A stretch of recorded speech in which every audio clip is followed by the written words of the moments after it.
Hey, what's up YouTube? Skybadger here, and we are back on day 17. It is day 17. So, if we have a look in the index of nations, I think we've fallen back just a little bit. No, we're in 7th.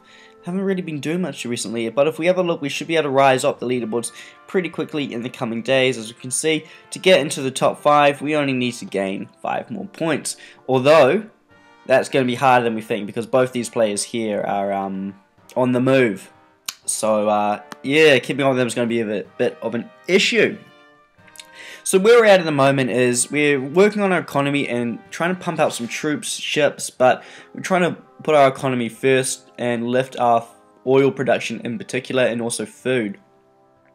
If we have a look at everything else, making a good amount of rear per day, good amount of money, manpower is pretty good, iron's fine, we've got plenty of metal, and goods is getting by, although, I mean, it's slowing us down, but I mean, it's actually pretty good production rate right there. So if we have a look at what we're producing, you can see that we're producing a battleship. Now I'd like to produce more of these, but I had to, devote some goods towards research. So I can't really produce any more of these at the moment. I'm also producing a lot of infantry, anti-air guns, artillery, anti-tank guns, just to bolster our army. In terms of what we're building at the moment, though, we're spending a lot on infrastructure and upgrades, in particular in our oil producing provinces. As you can see, we spent a lot on actually building a new industrial complex in our core oil producing province, and once this is complete, we should be able to lift production here by 3,000 oil a day, and that there is equal to capturing another 3 oil provinces, so that will be worth it in the long run. On top of that, we're also producing infrastructure in other oil producing provinces to really try to get that production up. Due to the fact we've let our oil get so low to 172 an hour, getting that up is going to be pretty hard again. So as you would have noticed, I'm only producing 1 battleship. Once that's done, I'm going to wait until my oil production gets back up to really, I'm going to aim for 300 an hour, although 400 would be better, and then I'll start working on it again. As you can see, I got my first group of battleships just moving into position to group up, just up around here in the north where it's still safe. I'm also grouping up this battle group here with the necessary destroyers it needs to operate. It needs 1 more on top of that, and then I also need to equip it with some submarines, which would I send the few submarines I do have in the region here. Okay, so that's where they are. I'll actually send these submarines up to the next battle group, all the way up in Japan. Okay, so let's get, heading up there. Go on, there you go. We'll get those heading on up to there for the next stage in the game, after we capture Japan, of course. So that's what's really happening in terms of our economy and our troop production at the moment. We're producing an army, and we're really trying to build up our army so we can invade the Chinese, so National China and this guy here, and yeah, that's what we're working towards at the moment. Our ally New South Wales is already going ahead and he's already attacking, but I need just a little bit more time. Basically, what I'm going to try to do is I'm going to move in all the way up here. I'm going to capture Japan, and then I'm going to invade Korea and liberate our former ally, well, still ally I guess, and he can get back into the game and he can start fighting as well. But I need a good strong point to do this, and Japan will give me the opportunity. If I capture Japan with the industrial centers over here as well, I'll be able to help him, really help him actually hold it, because as we can see, we've only really got 17 troops. These troops down here were meant to be joining in and helping out, but they're still stuck taking Taiwan. Now, it is really important that we do take Taiwan, as it will allow us to get our aircraft all the way up into Japan, then into Korea to help. We also need to take out these islands along the way to actually get there as well. So this has taken a little longer than I really had have hoped. Now the reason for that is that although my artillery did a really good job, I initially didn't send in enough units to screen, and I had to kind of back off a bit. But by the end of the day, well, actually in 50 minutes, there will be nothing left on this island, and I can capture it all. Capture the capital last, hold Taipei, and then just start moving up more. So, actually, once I get this done, I'll should have some more troops moving up in the region. Let's see, do I have any more troops in the region? Oh, god damn it, this is going to take even longer. Anyway, yeah, so take Taiwan, then move up into Okinawa, if that's how you pronounce it. Then once I have an airbase here, I can then, hopefully, once I capture here, move up into Japan, and then I can have air cover over those provinces up there. Now, I have also upgraded the range of my interceptors, so I think it's time I took these off defense and actually grouped them up and got them back into the action. So I do a select all right now, but then I'd probably end up selecting the aircraft and the carriers as well, and I don't really want that. Don't really want to create too much of a mess for myself. So I have 9 interceptors available that are not on carriers, and then I have another further 6 on carriers. So yeah, that's actually not too bad. So we'll get them all grouping right there, and then from there you can fly out to here, to there, to there. Perfect, and I'll get them all grouping out over there. Yep, that looks good. So that's what's happening at the moment. As you can see, we've also got a few naval bombers sitting around. Now, actually, what I am going to do is I'm going to deploy the naval bomber up over to here, and that can cover what the subs are covering. Then I might be able to move away the subs later on. So that's going to cover that area right there.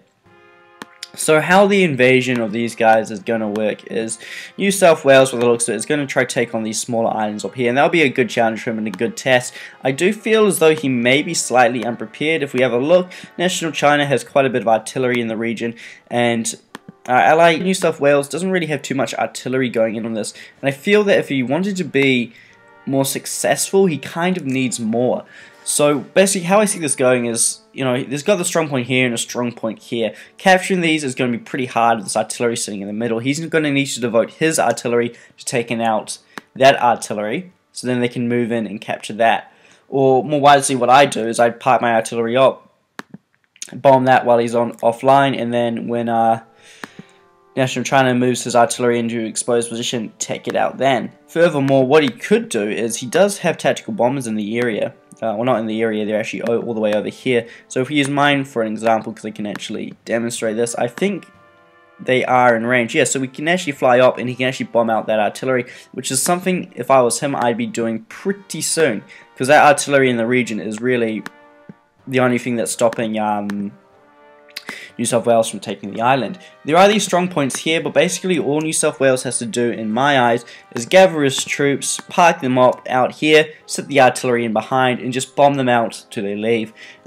Quick and simple and easy. Nothing too complicated. That's what I do, to be honest.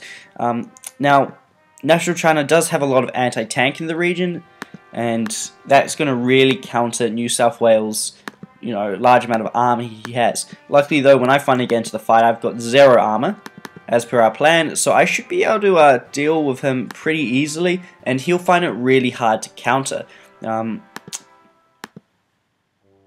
Considering we have 170 units, and a lot of those are infantry-based units, when we move up, he's going to struggle when attacking with anti-tank guns against regular infantry, because as we all know, that doesn't go well. So in this deck here, I have 6 infantry, for example, and you know that defends against other infantry with 6, and his anti-tank guns, well, even tank destroyers at best, can only attack with 1. So I mean, yeah, my infantry should be able to effectively beat a tank destroyer in a one-on-one. So that's the plan right there.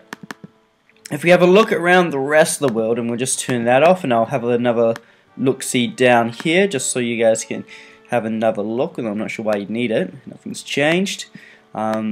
So yeah, up here as well, we also have our ally that's still holding out, although the past few days he has been hit by a few rockets, which is slowly dwindling him down.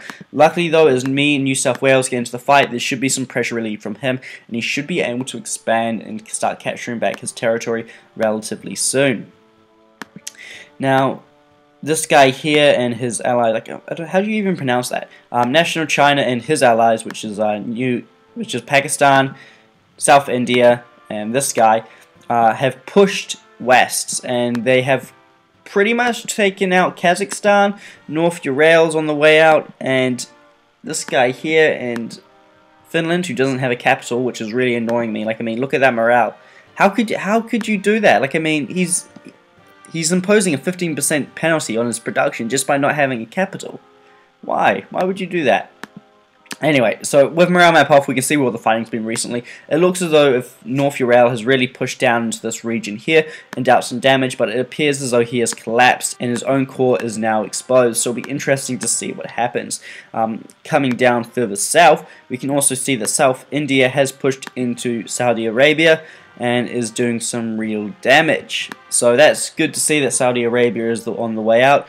Don't like gold users, so I mean, yeah, there's that. There's that to be happy about. Now, on the flip side, though, is we know that this guy here is a gold user, so we're going to have to watch him carefully, and he's probably going to get, you know, ganged up on. Although they control basically the whole of Asia and Russia, they're going to have a real hard time getting past these defenses up here. Although we do know they have rockets for a fact, it's going to take more than 1 or 2 rockets to get through this, and considering there are going to be no level 2 air bases in the region, getting rockets to the front is going to be a bloody mission for them. So the Romanians do have that advantage. While that's also happening, the Romanians and the Italians are taking out Syria, which is inactive, which is really good to see. Syria, I don't know how Syria lasted that long while inactive, but he has. We can also see that South Africa has risen quite a bit and basically controls the majority of Africa. So it's pretty simple, as simple as that. We can also see that Madagascar is on the way out. Madagascar was actually looking pretty good until he went inactive. So, I mean, there is that. He was looking good until he went inactive.